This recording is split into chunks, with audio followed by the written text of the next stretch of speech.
মালাইকা কেমন আছেন? ভালো আছি। আপনাকে কংগ্রেচুলেশনস, আপনার নাটকে অভিষেক হলো। কেমন লাগছে শুটিং করে? Thank you so much. খুব ভালো লাগছে, নিউ এক্সপিরিয়েন্স, ফার্স্ট টাইম। ভালো লাগছে।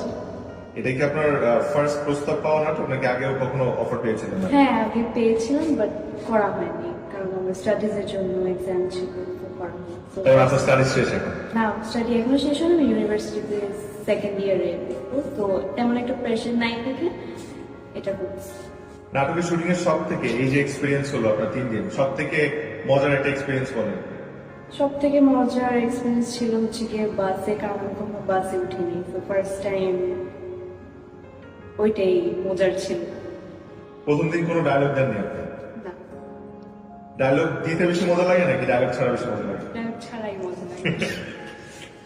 আপনার বড় বোনের কাছ থেকে কোনো টিপস পেয়েছেন নাটকে আসার আগে?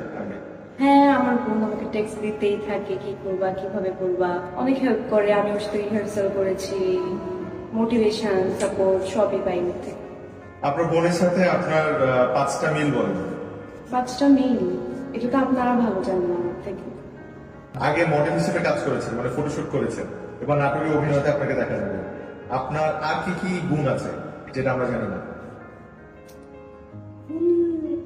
থাকলেও আমি জানি না এখন পর্যন্ত। আপনার নিজের গুণ আপনি জানেন না? আপনি গান গাইতে পারেন?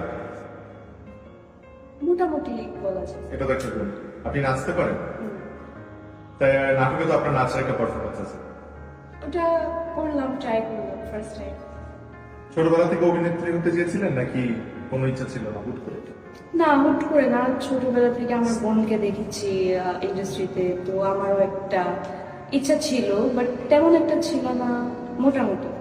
তো আপনার কাছ থেকে তো সবাই মেজাবিনের মতো অ্যাক্টিং এক্সপেক্ট করছে বা চাচ্ছে যে মেজাবিনের মতো কিছু, তো এটা নিয়ে আপনি কি বলার আছে? আমি বলবো এক্সপেকটেশনটা এত হাই না রাখতে, কারণ আমার ফার্স্ট টাইম, নিউ এক্সপিরিয়েন্স, তো আমার বোন তো অনেক টাইম নিয়ে এখন যেখানে আছে, ওটা অনেক টাইম লেগেছে, তো আমারও ওই পর্যন্ত যাইতে আপনাদের দোয়া লাগবে, এটাই বলবো। ইটস ভেরি নাইস, ফ্রেন্ডলি, অনেক সাপোর্ট করেছে, আমাকে অনেক হেল্প করেছে। তো দর্শককে কি বলতে চান এই নাটকটা নিয়ে? কি বলতে চাই, দেখেন আমার নাটক, আমাকে ফিডব্যাক দেবেন কেমন হয়েছে না হয়েছে।